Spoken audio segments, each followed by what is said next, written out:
So many of you watching this are stuck in the same loop with sexual sin. You know you shouldn't be doing what you're doing, but you give in to your flesh and then you feel bad. And this isn't a problem with lust, but it's actually a problem with pride. Let me explain. The truth is, you've been trying to defeat lust with the same thing that's feeding it. Your ego, your control. I have to win. I have to stop. I have to overcome. And no, I'm not going to give you the cliche answer by telling you to just read your Bible more or pray harder, because a lot of you have been doing that for months, even years, and well, you're still in the exact same place. And I know a lot of you are stuck in an endless loop of relapse, feel bad, promise God, try harder, relapse, feel bad, promise God, try harder. It never ends. But the day that you stop trying to win on your own and you actually let God in, that's when you change. So here are 7 ways God restores a heart that lust has ruined. Step 1. He gives you a new heart, not just better self-control. You see, most of you have been trying to grind your way out of this. Tonight's the last night. After this week, never again. You might mean it in the moment, and honestly, you might be motivated and locked in right then and there, but when the strong urge hits, you're right back to where you started. Why? Because, well, the problem was never that you weren't trying hard enough. Ezekiel 36:26 says, "And I will give you a new heart, and a new spirit I will put within you. And I will remove the heart of stone from your flesh, and give you a heart of flesh." He doesn't say, "I'll help you control your old heart." He says he'll replace it entirely. So, what does this mean? You're not supposed to manage your old self. Your old self died the day that you came to Christ. So, here's what's actually happening when the urge hits. That's not the real you. That's the enemy reminding you of who you used to be. He's cunning, and he takes a piece of truth and, well, twists it into a lie about your identity. But the person he's pointing at doesn't exist anymore. And there's a reason that new heart hasn't fully taken over in your life yet, and it's the same reason most of you are still stuck, which leads me to my next step. Step 2. He brings what you hide into the light so that it can finally lose its power. Just for a second, be honest with yourself. Nobody in your life knows the version of you that exists at 1 a.m. with the lights off. Not your friends, not your family, not even your church. And I know what you're thinking, okay? It's not pride, it's shame. I'd be humiliated if anyone found out. Guys, I genuinely get it. That's exactly how it feels. But here's the thing people don't understand. Shame is pride wearing different clothes. Think about what shame actually means in this context. Shame says, I can't let anyone see this version of me or else they will see me vulnerable. Which means shame is built on what other people would think of you if they knew. Shame trusts the judgment of people in your life over what God has already said about you. And the moment that you trust anyone, including yourself, over what God says, that's pride. By the textbook definition. Listen to what Proverbs 11:2 says. When pride comes, then comes disgrace. But with the humble is wisdom. So the shame that you're feeling comes from disgrace. And the only reason why it's there is because pride is there. So, when you hide your sin because you're ashamed, you're not avoiding pride. You're proving that you have it. You're saying, I trust my reputation more than I trust God's word over me. And that's why the cycle stays alive. You fight in private, you fall in private. You repent in private, because pride dressed as shame keeps it all in the dark where it can grow. So, God offers a way out. 1 John 1:7 says, But if we walk in the light, as he is in the light, we have fellowship with one another, and the blood of Jesus, his son, cleanses us from all sin. Notice the order. Fellowship comes first, cleansing comes second. The blood doesn't cleanse what you're still hiding. So, find one person who loves God and tell them the truth. Not, I struggle sometimes. The truth. The frequency, the triggers, the lies that you've been telling yourself. Because guys, the moment that you say it out loud to another human being, your sin has now come to light, and the light always wins. Step 3. He heals the wounds that lust was trying to numb. Now, most people don't understand addiction. Most of the time, addiction is correlated to pain. Think about when you actually reach for it. It's almost never when you're happy. It's not in the middle of a great day surrounded by people you love. It's late. It's quiet. Something's already off. Maybe a conversation went sideways. Maybe you're behind on an assignment or work and you're stressed and want to relieve that stress, right?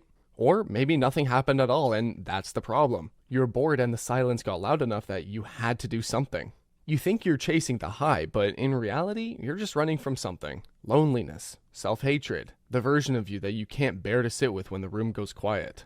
And honestly, the thing is, your brain doesn't know the difference between a real solution and a substitute. When the urge hits, it just wants to relieve the urge. Lust delivers for 8 minutes. Then, the pain comes back, and now there's shame on top of it. So, next time the pain hits, you reach for more lust, because it's the only painkiller that you trust. And that's not a moral failure. That's just a brain doing exactly the behavior that you trained for many years.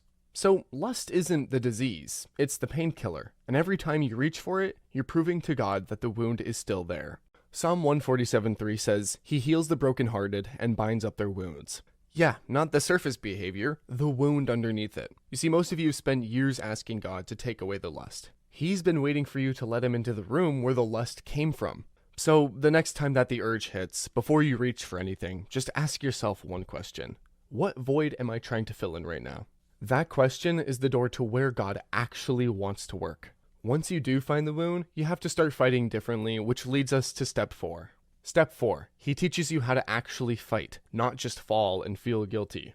Now, I know what you're thinking. Didn't you just tell me willpower and motivation don't work? Yep, and now I'm telling you to fight. Both are true, and here's why.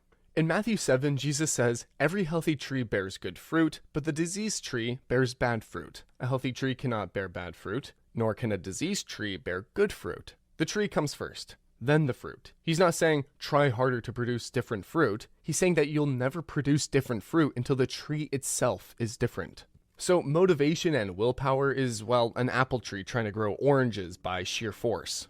It just can't. I mean, it was never going to. But once the heart is replaced and the tree is new, the fruit changes by its nature.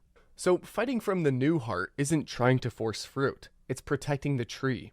It's clearing the ground around it so that the soil doesn't get poisoned and the urge doesn't get fed in the first place. That's the difference between surrender and motivation. One is built on identity, the other is built on shame. You probably heard the famous quote in Matthew 5:29. "If your right eye causes you to sin, tear it out and throw it away. For it is better that you lose one of your members than that your whole body be thrown into hell." He's literally telling you how destructive sin is and how to remove it. Whatever is feeding the cycle has to go. Not negotiated with or managed, but it has to be gone. So what does this mean for you? The phone in your room at night? The Instagram Explore page you keep accidentally landing on? The friend that you text when you're spiraling who you know is going to push you the wrong way? The route home that passes the place? Anyways, you get the point. You know what yours exactly are. Cut them entirely from your life. Remember what Joseph did in Genesis? He didn't sit down with Potiphar's wife and explain why he shouldn't sleep with her. He ran. He left the coat. Genesis said he fled. The man who tries to argue with the urge has already lost. The man who removes himself from the room has already won. So cutting off things opens the door, but now we have to walk through it. Step 5. He replaces fake intimacy with real love. This is the one that opened my eyes more than anything else, so pay attention. Lust promised you connection. Did it deliver? Absolutely not. Every time you've reached for it, you got 8 minutes of pretending that you weren't alone and then a deeper version of the same loneliness that you started with. It was fake. It intimates the real thing well enough to fool you for a moment, but it can't actually do what the real thing does. Listen to what Paul says love actually is in 1 Corinthians 13. Love is patient and kind. Love does not envy or boast. It is not arrogant or rude. It does not insist on its own way. It is not irritable or resentful. It does not rejoice at wrongdoing, but rejoices with the truth. Okay, now I want you to read it again, but I want you to hear lust's voice next to Paul's. Paul says love is patient. Lust says, just one more look and I'll stop. Paul says love is kind. Lust says, you've earned this. You've had a hard day. Paul says love does not insist on its own way. Lust says, no one's gonna know. Paul says love does not rejoice at wrongdoing. Lust says, feel it now. Deal with the guilt later. You've been hearing lust's voice for so long that you stopped noticing that it was actually a voice. You thought it was you, but it's not. Every line in 1 Corinthians 13 is the opposite of what that voice says. Paul didn't write this passage about lust, but he might as well have. Now, the reason lust keeps winning isn't because it's stronger than God's love. It's because you've never let yourself actually receive God's love. You've been trying to take what God wants to give freely. You've been trying to consume what was meant to be received. So here's the practical turn. Stop trying to defeat lust. Start letting God love you. Spend time in His Word, not to perform, but to be known.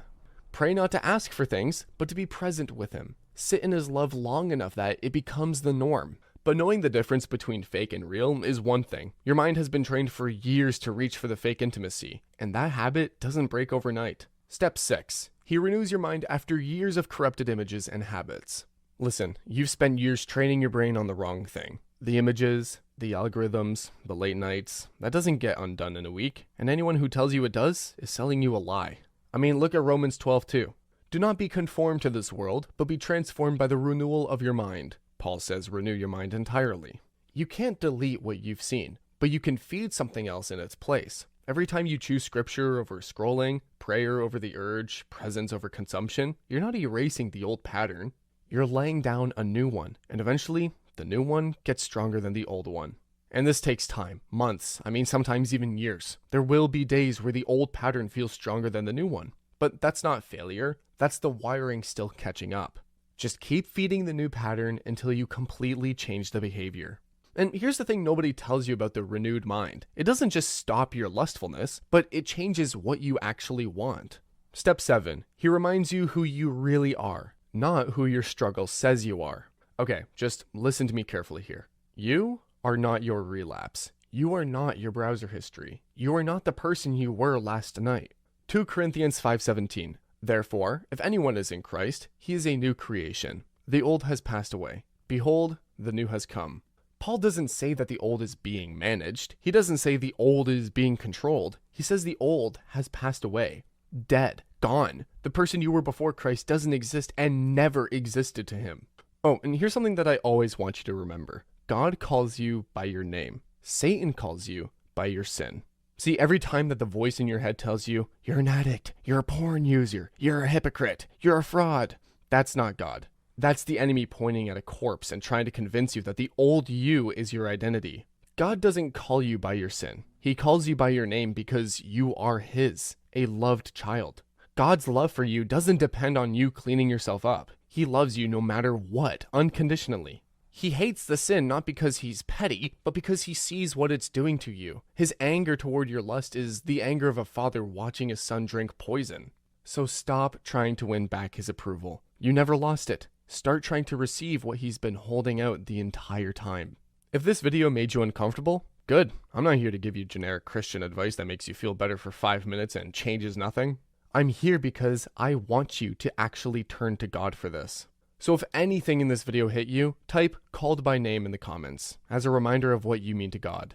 And then close YouTube, pray, open your Bible. That's where the relationship is.